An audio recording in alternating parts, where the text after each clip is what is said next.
receive the award on behalf of Srinivasa Alluri ji.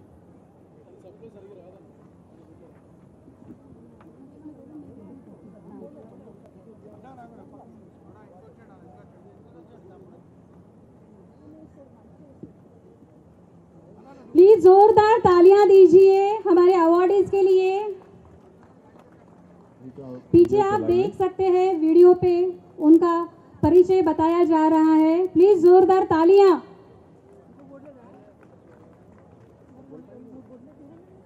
Namaste to everyone. I am deeply honored to receive आवाज बढ़ाइए। Shresth Bharat Award 2026. I accept this award with gratitude and humility on behalf of entire Manavata family and all our volunteers across the globe.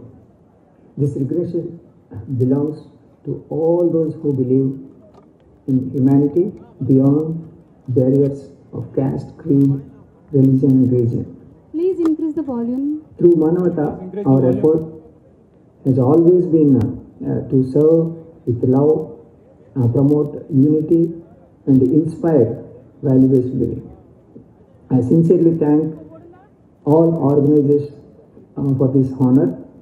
This award strengthens our commitment to continue serving the society with even greater dedication. Srinivas Alluri ji Let का us ये all work video play together हो रहा to है। build an Srinivas India Alluri जी यहाँ पर आ नहीं सके तो rooted उन्होंने in अपना वीडियो compassion, यहाँ भेजा है। नेक्स्ट है harmony Anita and जगोटा ji. unity. Anita जगोटा ji. I'm sorry I could not Next, come B.S. directly Murthy. to receive this award B.S. Murthy। due to International Yoga Day events in United Kingdom. Foundation, founder of Sandata Technologies. Citation for outstanding humanitarian service B.V. and global Jagannath social Nayak। impact. B.V. Narration. Jagannath नायक। जगन्नाथ नायक। कामनाथ सुरेंद्र जी। कामनाथ सुरेंद्र जी। हाँ? करनाथ सुरेंद्र जी, sorry. Shri Madhavaram Reddy ji. Shri Madhavaram Reddy ji. Madhuram Reddy ji. Shri Madhuram Reddy ji. MSME Star Stories Awardee, Youth Leadership Mentor. Citation for leadership in technology, entrepreneurship and nation building. Narration. जसमत Patel ji. Ayush Nadinpali represents Next is the जसमत movement of Patel ji. entrepreneurship, technology leadership and तालियों की बहुत कमी है। Please जोरदार तालियां दीजिए हमारे awardees के लिए। and public engagement. He continues to contribute to India's technological and societal progress. Dr. Anita Jagota. Time के अभाव से हमें करना पड़ रहा है, इसके लिए माफी चाहती हूँ। Citation for pioneering contributions to neuroscience, Jasmat Patel ji, biological Shri properties, Madhuram Reddy ji, healthy aging, colonel Surendra and the ji, advancement of Jagannath scientific Nayak knowledge ji, that enhances B.S. human Murthy. well-being and longevity. Dr. Anita Congratulations Jagota to is a everyone. distinguished neuroscientist, जोरदार तालियां इन सभी के academic लिए, leader, और जो लोग and यहाँ पे उपस्थित internationally नहीं respected हैं, उनके researcher लिए भी whose जोरदार pioneering तालियां work दीजिए। in biological clocks, aging, sleep science, and neurodegenerative disorders has advanced scientific understanding and contributed significantly to human health and longevity. Dr. B.S. Murthy, Director, Indian Institute of Technology, Hyderabad. A visionary scientist whose pioneering research in advanced materials and nanotechnology has transformed scientific innovation and inspired generations of researchers. Citation for transformative contributions to materials science, metallurgical engineering, scientific innovation, and academic leadership that have advanced India's global standing in research and technology. Dr. B.S. Murthy is an internationally acclaimed materials scientist, educator, researcher, and institution builder whose pioneering work in nanomaterials, high entropy alloys, and advanced materials engineering has significantly contributed to scientific progress and technological innovation in India and across the world. Dr. Jagannath Nayak, Distinguished Defense Scientist and Strategic Technology Leader. Citation for exceptional contributions to India's strategic defense capabilities, indigenous technological advancement, scientific innovation, and national security through visionary leadership in critical defense research and development. Dr. Jagannath Nayak is a distinguished scientist and technology leader whose contributions to repeat the strategic names. defense systems, Anita advanced Jagota ji, technologies, V.S. and Murthy indigenous ji, innovation have Jagannath strengthened Nayak India's ji, self-reliance Nayak and ji, national security. Colonel Surinder ji, Through Shri decades of Madhuram scientific Reddy ji, excellence and leadership, Jaswant Patel he ji, has played a आप significant सभी role को in बहुत advancing India's congratulations. technological capabilities. Sri Kanat Surendran, entrepreneur, philanthropist, community leader. For exemplary contributions to entrepreneurship, educational empowerment, Please तालियां community दीजिए जोर से। development, and global social leadership through a lifelong commitment to nation building and public समय के service. अभाव से हमें थोड़ा सा जल्दी श्री करना कान्हा पड़ रहा है, सुरेंद्रन फिर भी is a मैं distinguished सबसे निवेदन entrepreneur, करती हूँ कि कंजूसी ना करें, and जोरदार community तालियां leader दें। whose work spans education, business, social development, and global networking. हमारी Through his awardees institutions and initiatives, पीछे स्क्रीन he पे has उनका empowered youth, PV supported Ram Kumar ji, underprivileged Ram Kumar ji, communities, and created opportunities that contribute to social and economic Ram progress. Kumar ji, Sri K. Madhuram Reddy, PV Ram industrialist, Kumar ji, agri-innovator, sustainable farming advocate. Citation for pioneering contributions to sustainable agriculture, organic farming, fertilizer Congratulations, innovation, आप सभी का बहुत industrial दिल से entrepreneurship, and rural development through a commitment to advancing environmentally responsible farming practices and agricultural prosperity. Shri Jasmat Patel, BV Ram Kumar గారికి social leader, humanitarian citation, మెమెంటోతో for outstanding సత్కరిస్తున్నాం. BV contributions Ram to Kumar social గారికి service, community welfare, madam animal Sridevi protection, Jayaprada Devi educational గారికి development, and humanitarian causes through decades of dedicated public service and compassionate leadership. Jayaprada గారు ఒక 336 కిషోర్ వికాస్ కేంద్రాలు నడిపిస్తుంది.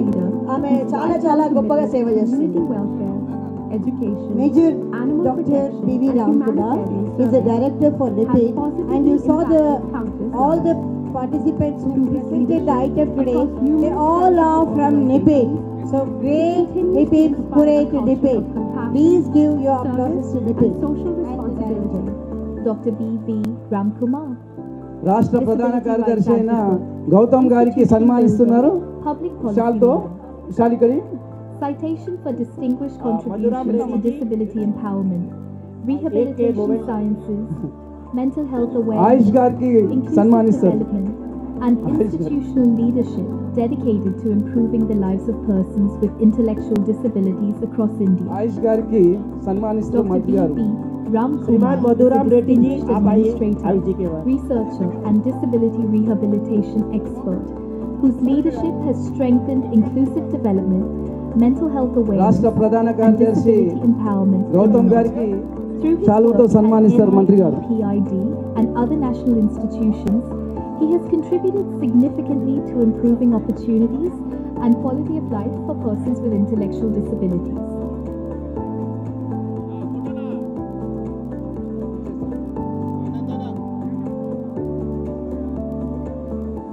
అలాగే అశోక్ గారికి జనరల్ సెక్రటరీ అశోక్ గారికి సన్మానిస్తారు. వేముల అశోక్ గారికి.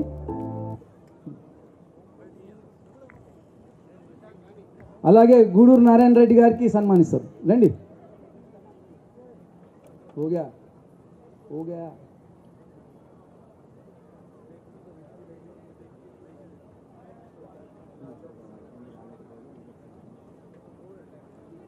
ఈ కార్యక్రమానికి డాక్టర్ కె లక్ష్మణ్ జీ గారు రాలేకపోయారు. మరి ఢిల్లీ నుండి వారి సందేశం ఇవ్వడం జరిగింది. అది కొద్దిసేపు ఇప్పుడు ప్లే చేస్తారు. సో నీ అయ్యది ఈ జాగిరా ఇది భరత భూమిరా అని నిజామోని మెడలు వంచి సాధించిన సమయం. आदरणीय मंचासीन मुख्य अतिथिगण, सम्मानित उपस्थिति जन समूह और मेरे प्रिय साथियों, आज हम सभी एक महान राष्ट्र पुरुष भारत के लोग कुछ कहते थे सरदार वल्लभ भाई पटेल जी की 150वीं जयंती के पावन अवसर पर एकत्रित हुए आज हमारे लोकप्रिय प्रधानमंत्री आदरणीय नरेंद्र मोदी जी ने देश भर में सरदार पटेल जी के 150 के जयंती उत्सव जो मनाया जा रहा है, हमें जानना है कि स्वतंत्र के बाद हमें जो 500 के ऊपर जो हमारे रियासत थी, उन सब भारत देश में विलीन करने के लिए जो दायित्व दिया गया सरदार पटेल जी को, इन महान लोग पुरुष सभी लोगों को, अलग भाषा है, अलग वेश है और अलग प्रांत के सभी लोगों को एकजुट करके जो नींव रखा सरदार पटेल जी ने, एक भारत श्रेष्ठ भारत का, उन महानुभावों ने आज हम भारत देश जो हमारे आदरणीय प्रधानमंत्री मोदी जी के नेतृत्व में तेजी से विकास से आगे जो हम बढ़ रहे हैं, आज सरदार पटेल जी का देन है। और हम खास तौर से बागनगर के वासी, चाहे हैदराबाद या तेलंगाना, पूर्व में जो निजाम की हुकूमत में था, तो स्वतंत्र के बाद भारत देश में विलीन करने के लिए जो मना किया, ये हमारे निजाम जी ने, तभी सरदार पटेल जी ने इनका दायित्व लिया। सिर्फ हैदराबाद ही नहीं, उस समय में जूनागढ़ हो, कश्मीर हो, ये 3 रियासतों में हिंदुस्तान में विलीन करने के लिए जो मना किया, मगर सरदार वल्लभ भाई पटेल जी ये दायित्व लेकर उस दिन निजाम को भी झुकाकर आज हिंदुस्तान में विलीन कर लिया।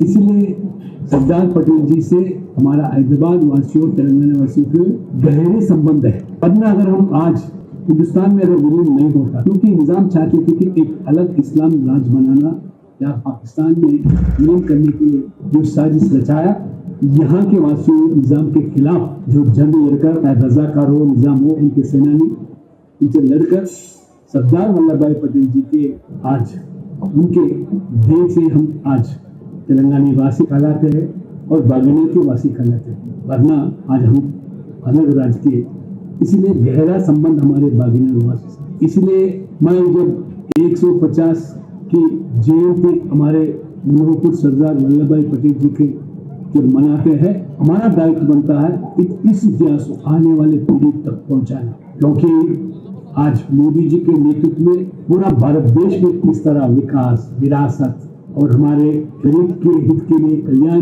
योजना जो बनाया जा रहा है, और हमारा विरासत भी, हमारा इतिहास भी आने वाले पीढ़ी को जो पढ़ाया जा रहा है, बागनगर वासी के नाते हमें सब धन्यवाद है। और आज हमारे सरदार वल्लभ भाई पटेल जी को और हमारे मोदी जी को, इसलिए मैं सरदार वल्लभ भाई पटेल जी को आज हमारे श्रद्धांजलि अर्पित करते हुए आज मैं पूरे बागनगर वासी को बधाई देता हूँ और हमारे लोकप्रिय प्रधानमंत्री नरेंद्र मोदी जी को भी धन्यवाद देता हूँ, क्योंकि इस इतिहास को जब हम 17 सितंबर 1948 में आज हम हिंदुस्तान के अंदर विलीन हुए, उसका भी आज ऐतिहासिक दौर से हमारे गृह मंत्री अमित शाह के आदेश अनुसार यहाँ भी उत्सव मनाया जा रहा है। इसलिए हम पूरे तेलंगाना वासी गर्वान्वित हैं ऐसे नेतृत्व पर। बहुत बहुत धन्यवाद। हमारे अतिथि आज नहीं आ पाए, प्लीज म्यूजिक बंद कीजिए। अभी हमने डॉक्टर के लक्ष्मण जी को सुना था, सर आज यहाँ पे नहीं आए तो उन्होंने वीडियो भेजा है। कार्यक्रम को आगे बढ़ाते हुए मैं माननीय रामचंद्र राव जी से रिक्वेस्ट करती हूँ कि वो 2 शब्द साझा करें।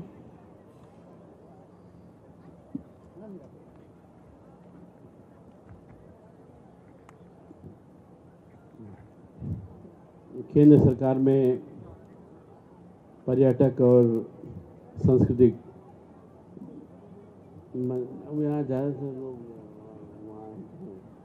मंत्री श्री गजेंद्र शेखावत जी इस कार्यक्रम के आयोजित करने की जो संस्था है भारत भारती के हमारे विनय जी और अन्य जो बुजुर्ग हैं इस मंच पर बैठे हुए, सबको मेरी तरफ से मैं उनको नमस्कार करते हुए यहाँ के मीडिया मित्रों को और यहाँ पर जो भी आए उन सबको आज 150 साल की जयंती श्री सरदार वल्लभ भाई पटेल जी के जो जयंती हम मना रहे हैं। हैदराबाद से उनका संबंध बहुत गहरा है।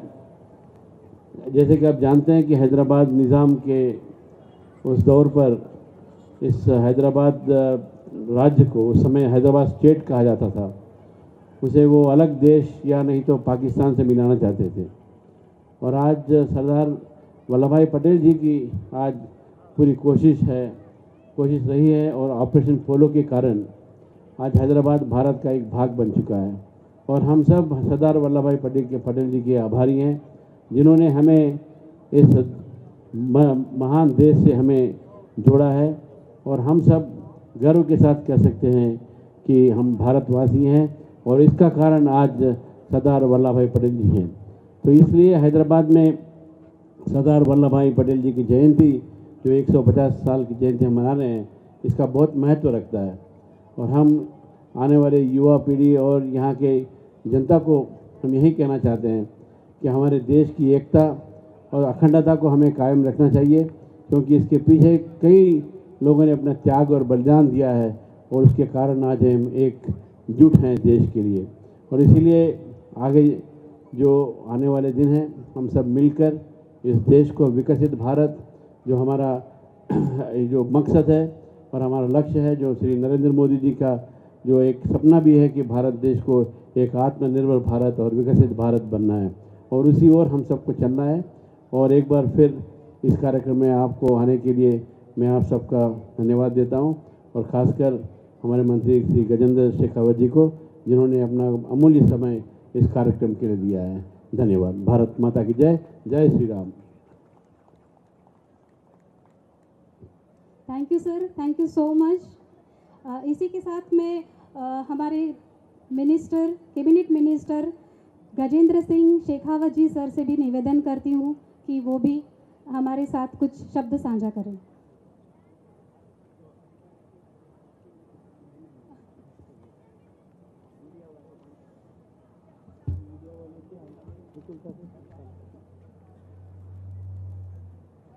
बोलिए भारत माता की, भारत माता की। सरदार वल्लभ भाई पटेल की 150वीं जयंती जब माननीय प्रधानमंत्री नरेंद्र मोदी जी के मार्गदर्शन में भारत सरकार के संस्कृति मंत्रालय द्वारा वर्ष पर्यंत विभिन्न कार्यक्रमों के माध्यम से मनाई जा रही है। देश भर में कृतज्ञ भारतवासियों द्वारा आधुनिक भारत के निर्माता स्वर्गीय वल्लभ भाई पटेल जी को श्रद्धा के सुमन अर्पित करते हुए भारत उनकी भावनाओं के अनुरूप विकसित हो, इस संकल्प को देश के 140 करोड़ लोग धारण करें। इस निमित्त देश भर में जो कार्यक्रम आयोजित हो रहे हैं, उसकी श्रृंखला में भारत भारती ने भी देश के विभिन्न शहरों में जाकर के जो कार्यक्रम किए हैं, उनमें से एक आज हैदराबाद भाग्यनगर के इस महिमामयी कार्यक्रम में मंच पर उपस्थित भारतीय जनता पार्टी तेलंगाना प्रदेश के परिवार के मुखिया, भारतीय जनता पार्टी के सम्मानित प्रदेश अध्यक्ष आदरणीय श्री रामचंद्र राव गारू, मंच पर उपस्थित भारत भारती के सम्मानित श्री विनय पत्राले जी, श्रद्धेय स्वामी जी, जिनका मेरे साथ छात्र जीवन से, छात्र राजनीति के जीवन से, विद्यार्थी परिषद के समय से संपर्क और संबद्ध है। मंच पर विराजमान सम्माननीय साध्वी जी, आदरणीय श्री रामचंद्र राव जी के साथ में आए हुए भारतीय जनता पार्टी के सभी सम्मानित दायित्ववान कार्यकर्ता, मंच पर उपस्थित अन्य सभी विशिष्ट अतिथिगण और आज इस कार्यक्रम में उपस्थित आए सभी महानुभावों का, देवियों का, सज्जनों का और पत्रकार मित्रों का मैं स्वागत करते हुए आप सबका धन्यवाद करता हूं। आप सबको मेरी तरफ से नमस्कार निवेदन करता हूं। मित्रों, हम सब, जैसा मैंने कहा कि 150 वर्ष सरदार वल्लभ भाई पटेल के जन्म के 150 वर्ष के उत्सव के लिए यहां एकत्रित हुए। ये केवल एक स्मरण का उत्सव नहीं, it's not only A commemoration, अपितु ये एक उस महान व्यक्ति को श्रद्धा के सुमन अर्पित करते हुए एक संकल्प लेने का अवसर है। यह उस महान व्यक्ति को नमन करने का अवसर है जिस महान व्यक्ति ने न केवल भारत के स्वतंत्रता के आंदोलन में अपना अभूतपूर्व योगदान किया, अपितु भारत को एक भारत और अखंड भारत बनाने का महान कार्य भी किया था।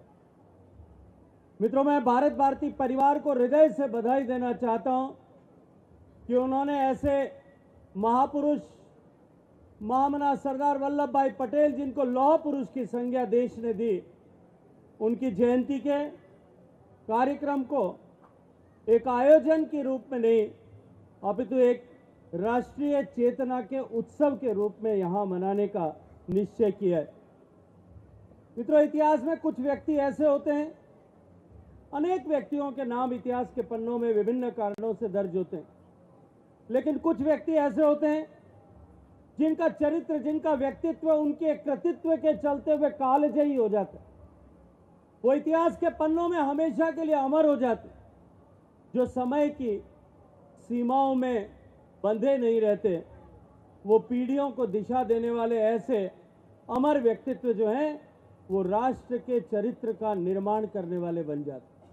सरदार वल्लभ भाई पटेल भी इसी तरह से अपने व्यक्तित्व, अपने कृतित्व के चलते हुए आने वाले अनेक अनेक सदियों तक भारत की आने वाली पीढ़ियों के व्यक्तित्व को और चरित्र को प्रेरणा देने वाले ऐसे महान महान इतिहास के पन्नों में दर्ज व्यक्तित्व बन गए।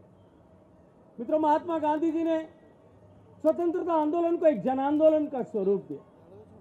अनेक अमर बलिदानियों ने, हम बात करते हैं कि लाखों लोगों ने हंसते हंसते अपने आप को फांसी के फंदे पर झुला देना स्वीकार किया। हजारों ऐसे लोग थे जिन्होंने हंसते हंसते अपने सीने पर गोली खाई, तब जाकर के देश आजाद हुआ। लाखों ऐसे लोग होंगे जिन्होंने कोड़ों की मार सही होगी, लाठियों के प्रहार सहे होंगे। वीर सावरकर जी जैसे अनेक महान ऐसे लोग हुए होंगे जिन्हें काल कोठरियों में बैल की जगह जोत दिया गया, माथे पर उफ किए बिना भी मां भारती को स्वतंत्र कराने के लिए उन्होंने अपना सर्वस्व समर्पित कर दिया। ऐसे लाखों लाखों लोगों के बलिदान के चलते हुए हमारा देश आजाद हुआ। आजादी तो मिली थी, लेकिन यदि किसी व्यक्ति ने आजाद हुए भारत को, जो अंग्रेजों के मंसूबे थे कि भारत जो 562 रियासतों में बटा हुआ था, अभी रामचंद्र राव गारू कह रहे थे हैदराबाद के निजाम ने आएंगे या हम पाकिस्तान में मिल जाएंगे। इस तरह की आजादी अंग्रेजों ने एक षड्यंत्र के तहत, कूटनीति के तहत देश को आजाद करते समय, भारत से लौटते समय 562 रियासतों के सभी शासकों को, सभी शासनाध्यक्षों को उस समय दी। लेकिन कल्पना कीजिए कि अगर वो उनका सपना साकार हो जाता, उनका सच साकार, उनका सपना, उनकी सोच सही हो जाती, तो क्या आज के स्वरूप में भारत हो सकता था? 562 छोटी छोटी रियासतें होती, उनके बीच में संघर्ष होता। और मैं ये मानता हूं कि ये भूभाग जो आज वो सदियों सदियों से, हजारों सालों से एक राष्ट्र के रूप में परिकल्पित रहा, अनेक आक्रमणों के बावजूद भी, 2000 साल तक आई भी अनेक चुनौतियों और तलवारों की ताकत पर इस सभ्यता को मिटाने के अनेक प्रयासों के बावजूद भी जिस भारत को नहीं मिटाया जा सका, उस भारत की परिस्थिति और स्थिति क्या होती, इसकी कल्पना करके भी रूह कांप जाती है। इतना कष्टकारी होने वाला। लेकिन सरदार वल्लभ भाई पटेल ने भारत को न केवल बिखरने से बचाया, अभी तो मां भारती के विभिन्न मोतियों को माला में पिरो करके अपनी कूटनीति से, अपनी बुद्धिमत्ता से, अपने अदम्य साहस से भारती की मां भारती के उन सारे मनकों को एक माला में पिरो करके देश को एकता के सूत्र में निबद्ध किया। आज जो भारत हम देखते हैं, कश्मीर से लेकर कन्याकुमारी, अटक से लेकर के कटक तक, आज जो भारत हम देखते हैं लक्षद्वीप से लेकर के अंडमान तक, वो भारत, उस भारत की अखंडता के पीछे किसी एक व्यक्ति का यदि योगदान है तो वो सरदार वल्लभ भाई पटेल का है। यदि किसी की निर्णायक भूमिका थी तो वो सरदार वल्लभ भाई पटेल की। मित्रों, भारत जब आजाद हुआ 15 अगस्त 1947 की उस मध्य रात्रि को, उस समय में भारत जो है अनेक पीड़ाओं, अनेक चुनौतियों के दौर से गुजर रहा है। एक तरफ विभाजन का दंश था, लाखों लोग देश के जो क्षेत्र पाकिस्तान बन गया था, उस क्षेत्र से निकल करके भारत विस्थापित होकर के भारत में आने को मजबूर थे। उनके साथ जिस तरह का कत्लेआम हो रहा था, जिस तरह की यातनाएं उनको दी जा रही थी, वो भारत के सामने एक बड़ी चुनौती के रूप में थी। संप्रदायवाद चरम पर था, सांप्रदायिक हिंसा पूरे देश के विभिन्न हिस्सों में, जहां किसी एक मजहब का बोलबाला था, उनके पास ताकत थी, वहां सांप्रदायिक हिंसा बुरी तरह से प्रभावित कर रही थी। अर्थव्यवस्था भारत की बिल्कुल कमजोर थी। अंग्रेजों की शोषण की नीति के चलते हुए भारत का खजाना खाली था। और इन सब से भी बड़ी चुनौती कोई थी तो वो 562 इंडिपेंडेंट रियासतें थी, जिनका एकीकरण बहुत बड़ी चुनौती थी। लेकिन आज सरदार वल्लभ भाई पटेल की देन है कि हम गर्व के साथ में कह सकते हैं कि हमारा भारत न केवल दुनिया की सबसे पुरानी लोकतांत्रिक व्यवस्था है, अब सबसे बड़ा लोकतंत्र भी है। आज जिस मुकाम पर आकर के भारत पहुंचा है, आज जब भारत के सौभाग्य का सूर्य माननीय नरेंद्र मोदी जी के नेतृत्व में पुनः उदित हो रहा है और पूरे विश्व को अपने प्रकाश से आलोकित करने के लिए तैयार है। यदि सरदार पटेल नहीं होते तो भारत के ये विकास की यात्रा कदाचित संभव नहीं थी। सरदार पटेल ने उस समय, उस चुनौती के भरे हुए समय में न केवल दृढ़ता दिखाई, अपितु उन्होंने सभी के साथ संवाद किया, कूटनीति अपनाई और जहां आवश्यक हुआ, हैदराबाद और भाग्यनगर की धरती है गवाह इस बात की कि वहां शक्ति का उपयोग करने में भी तनिक भी सोच नहीं किया, तनिक भी कहीं चूक नहीं की। राष्ट्रहित में कठोर निर्णय लिए और सरदार पटेल की जो सबसे बड़ी ताकत इसके पीछे थी वो थी उनकी व्यावहारिक राष्ट्र शक्ति। और उस व्यावहारिक राष्ट्र शक्ति के चलते हुए उन्होंने केवल आदर्शों की बात नहीं की। सरदार पटेल ने धरातल पर सक्सेस किस तरह से मिल सकती है, सफलता किस तरह से मिल सकती है, अपनी व्यावहारिक नीति से उस सफलता को सुनिश्चित करने का काम। सरदार पटेल ने कहा था, अभी विनय जी जब बात कर रहे तो विनय जी ने चर्चा की जाति की, विभिन्न जातियों में जिस तरह से हमारा समाज बंटा हुआ है। सरदार पटेल ने उस समय देश का आह्वान करते हुए कहा था कि हर भारतीय को यह भूल जाना चाहिए कि वो किस जाति का है, किस क्षेत्र का है। उसको यह भूल जाना चाहिए कि वो राजपूत है, उसको यह भूल जाना चाहिए कि वो सिख है, उसको यह भूल जाना चाहिए कि वो जाट है, वो गौरव है या गुजराती है, मलयाली है, वो कन्नड़ बोलने वाला कर्नाटका का निवासी है। उसको केवल एकमात्र चीज याद रखने की आवश्यकता आजादी के इस समय में है और वो है कि वो भारतीय है। और सरदार पटेल ने जब इस विचार के साथ में देश का आह्वान किया, इस विचार को अपने कार्य पद्धति का अमूल बनाया, तब जाकर के वो उन 562 रियासतों का एकीकरण कर पाए। मित्रों, हम हैदराबाद में भाग्यनगर की इस धरती पर खड़े। भाग्यनगर इस बात का गवाह है कि किस तरह से सरदार पटेल ने हैदराबाद के निजाम की वो जो इच्छा थी, उनके मन में जो पाप था कि हम भारत की भूमि से अलग अपनी रजाकारों की ताकत के आधार पर अपने हैदराबाद को एक स्वतंत्र देश बनाएंगे, अन्यथा पाकिस्तान में मिला देंगे। उस सपने को अपनी बुद्धिमत्ता से, अपने अदम्य साहस से जो है वो राष्ट्र एक करते हुए हैदराबाद का न केवल भारत में विलय किया, अपितु एकीकरण की एक नई गाथा इस हैदराबाद प्रांत से लिखी। मित्रों, आज हम जब यहां खड़े हैं तो क्योंकि हैदराबाद की इस पवित्र धरती के ऊपर, इस हैदराबाद के इस पूरे क्षेत्र पर, आंध्र प्रदेश तेलंगाना की इस पूरी भूमि पर जो हैदराबाद के निजाम के शासन के तहत था, उसके ऊपर सरदार पटेल का कर्ज है। आज हैदराबाद जिस शहर की पहचान आईटी सिटी के रूप में, इस हैदराबाद जिसकी पहचान शिक्षा की धरती, फार्मास्यूटिकल की धरती, जिस हैदराबाद की धरती टेक्नोलॉजी के नवाचार की धरती के रूप में पहचान है, वो पहचान शायद किसी और तरह की होती। आज का पाकिस्तान और बांग्लादेश की जैसी पहचान है, वैसी हैदराबाद की पहचान होती। इसलिए इस हैदराबाद की धरती पर जब मैं हैदराबाद कहता हूं तो केवल हैदराबाद शहर नहीं, अपितु इस पूरे क्षेत्र की धरती जो है वो सरदार पटेल की कर्जदार है, उनकी ऋणी। और मित्रों, जब राष्ट्र एकजुट होता है, जब पूरा देश एक संकल्प के साथ में एक तरह से सोचता है, एक तरह से आगे बढ़ता है, एक तरह से विचार करता है, एक तरह से संकल्पबद्ध होता है, तो निश्चित रूप से विकास की गति तीव्र होती है। क्योंकि जब समाज में विश्वास आता है तो निवेश आता है, तो विकास होता है, और जब अखंडता होती है तो स्वमेव जो है उस देश में, उस क्षेत्र के भाग्य का उदय होता है और वहां समृद्धि का वास होता है। मित्रों, ये संदेश हमें सरदार पटेल के जीवन से मिलता है। सरदार पटेल केवल एक राजनीतिक एकीकरण के नायक नहीं।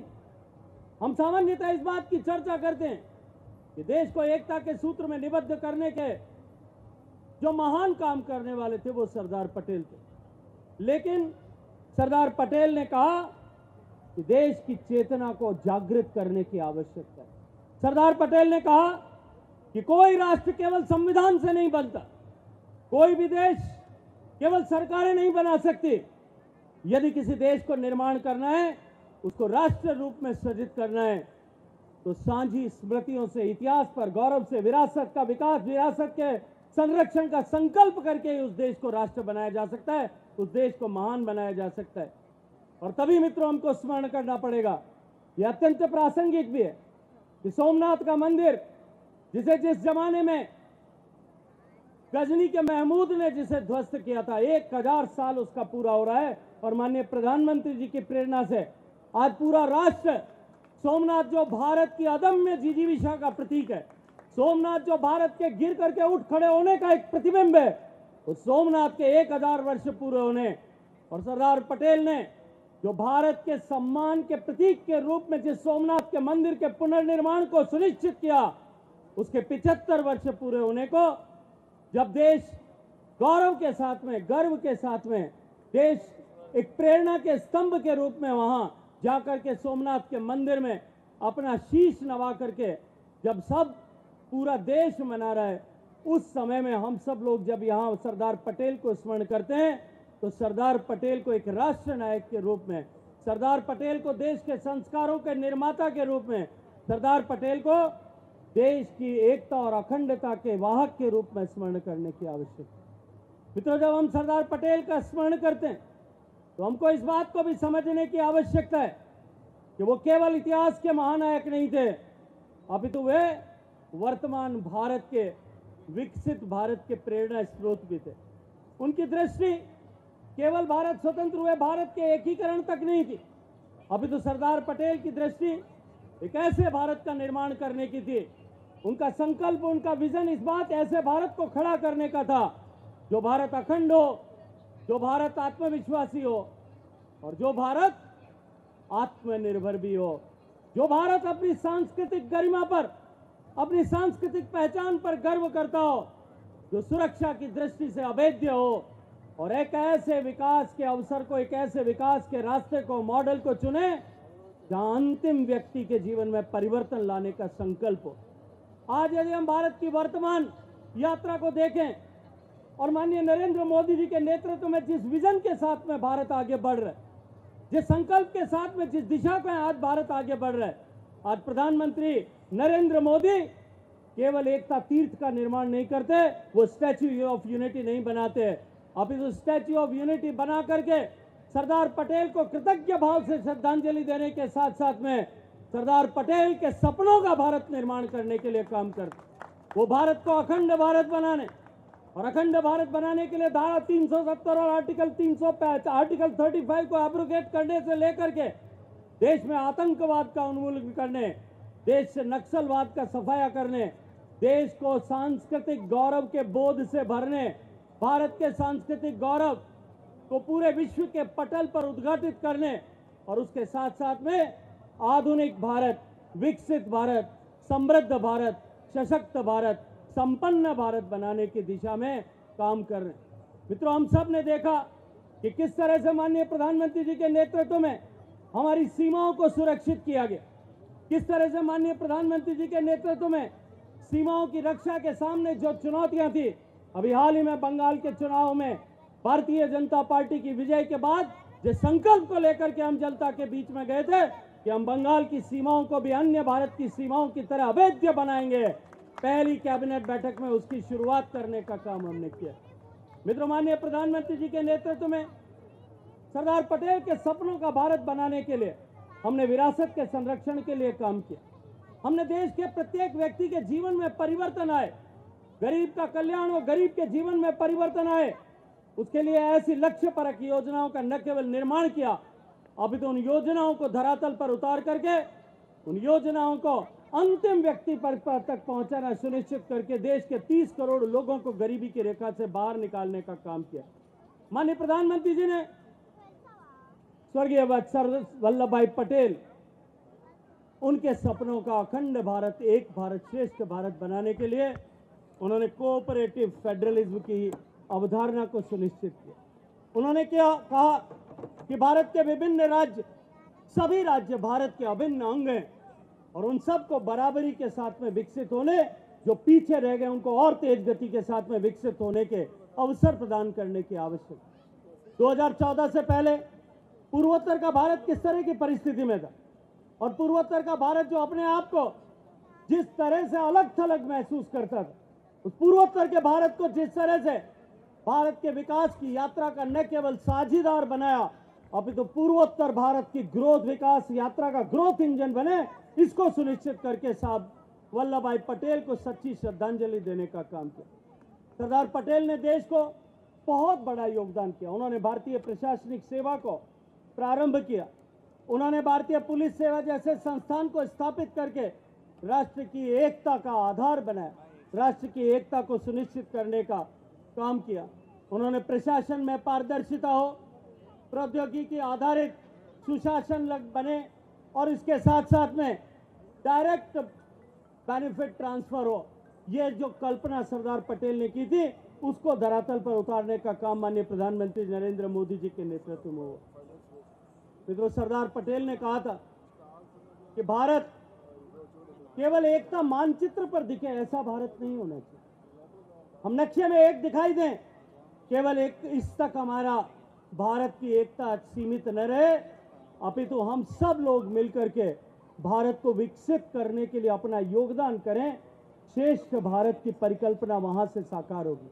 और मित्रों, माननीय प्रधानमंत्री जी ने उसी दर्शन को आत्मसात करते हुए देश का आह्वान किया, सबका साथ, सबका विकास, सबका प्रयास और सबका विश्वास। हम सब लोग मिलकर के भारत को विकसित करने की दिशा में आगे बढ़े। मित्रों, जिस तरह से भारत का एकीकरण विभिन्न रियासतों का विलय करके सरदार पटेल ने किया था, ठीक उसी तरह से माननीय प्रधानमंत्री नरेंद्र मोदी जी ने जीएसटी का कानून लागू करके भारत को आर्थिक रूप से, भारत के कराधान को, भारत के कर ढांचे को एकीकृत करके एक भारत के रूप में जो है परिवर्तित करने के लिए काम किया। एक देश में एक ही तरह की कर व्यवस्था हो, देश एक कर व्यवस्था के तहत आगे बढ़े। और आज एक उसके चलते हुए जिस तरह से बाजार का एकीकरण हुआ है, आज उसी के कारण से भारत की अर्थव्यवस्था लगातार 5 सालों से दुनिया की सबसे तेजी से बढ़ती हुई आर्थिक शक्ति के रूप में उभर रही। मित्रों, सरदार पटेल ने सांस्कृतिक आत्मविश्वास की बात की। उन्होंने कहा कि जो देश और जो समाज, जिस समाज के नागरिक, जिस देश के नागरिक अपने इतिहास पर गर्व करना समाप्त कर देते हैं, जिस देश के लोग अपने इतिहास पुरुषों को भुला देते हैं, उस देश के लोगों की और उस देश की परिस्थिति ठीक उसी तरह की हो जाती है जैसे जड़ों से विच्छेद हुए पेड़ की होती। वो पेड़ कभी फल फूल नहीं सकता, वो पेड़ कभी जीवित नहीं रह सकता, वो पेड़ कभी खड़ा नहीं हो सकता, वो पेड़ कभी हरा भरा नहीं हो सकता। जिस तरह से हमारे इतिहास को दूषित किया गया था, सरदार पटेल ने इतिहास के पन्नों में जो उन्होंने कहा था कि जो भुला दिए गए उनको वापस याद करने की आवश्यकता है। याद करिए, आजादी के अमृत महोत्सव में उन सारे ऐसे भुला दिए गए राष्ट्र नायकों को पुनः स्मरण करने का काम माननीय प्रधानमंत्री जी के नेतृत्व में हुआ। और उन्होंने कहा कि हम भारत की विरासत का सम्मान करते हुए, विरासत का संरक्षण करते हुए अपने इतिहास से प्रेरणा लेकर के भारत को विकसित भारत बनाएंगे। मित्रों, आज भारत जिस तरह से अपने ऐतिहासिक महत्व के स्थानों को संरक्षण के लिए काम कर रहा है, हमारे भारत को एकता के सूत्र में निबद्ध करने वाले विभिन्न धार्मिक स्थलों के एकीकरण के लिए काम कर रहा है, वो हमारे लिए एक नई प्रेरणा के युग के प्रारंभ करने जैसा है।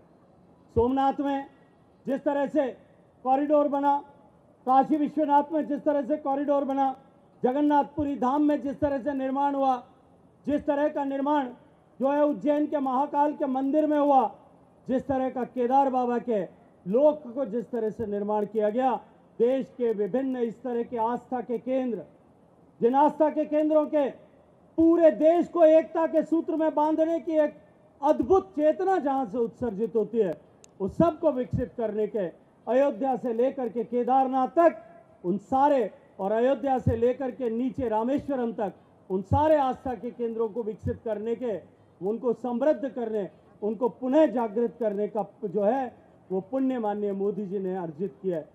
मित्रों, आज जब पूरी दुनिया में अनेक देशों में अस्थिरता दिखाई देती, आज जब दुनिया के अनेक देशों में संघर्ष दिखाई देता है, विभिन्न तरह की चुनौतियां दिखाई देती है, ऐसे समय में भारत पूरी दुनिया के सामने एक लोकतांत्रिक व्यवस्था के आदर्श के रूप में खड़ा है।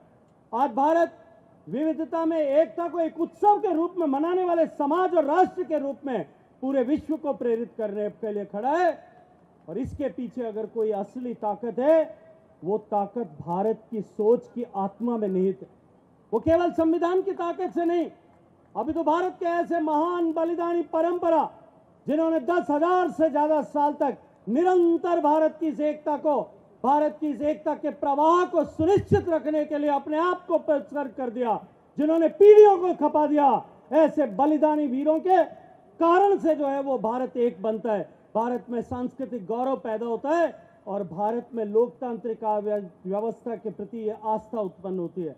मित्रों, इस सब के चलते हुए आज भारत जिस गति के साथ में आगे बढ़ रहा है, विकसित भारत होने की जो यात्रा जो हम सामने देख रहे हैं, यात्रा की प्रासंगिकता आज के समय में और भी अधिक बढ़ गई है।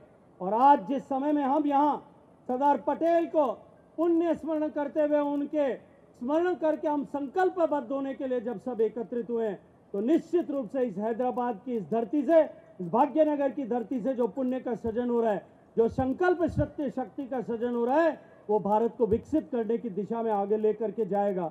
मैं एक बार फिर आदरणीय विनय जी को, भारत भारती की पूरी टीम को, आदरणीय रामचंद्र राव गारू को और भारतीय जनता पार्टी के परिवार का अभिनंदन करता हूं कि उन्होंने हैदराबाद की इस कठिन परिस्थितियों और चुनौतियों के होते हुए भी यहाँ इस तरह का इस कार्यक्रम को आयोजित करके इस संकल्प के शक्ति का को आहूत करने का जो काम किया है, उसके लिए मैं हृदय से सभी को बधाई देते हुए हम सब लोग एक हों, हम सब लोग एक संकल्प के साथ में जुटें, हम सब लोग राष्ट्र भाव से ओतप्रोत हों, हम सब लोग अनुशासित हों, हम सब लोग प्रकृति के प्रति, पर्यावरण के प्रति, समाज के प्रति, हमारे सनातन के प्रति, हमारे राष्ट्र के प्रति और राष्ट्र के विकसित होने के संकल्प को साकार करने के प्रति जो हमारे कर्तव्य, उस कर्तव्य को निर्वहन के लिए निबद्ध हों।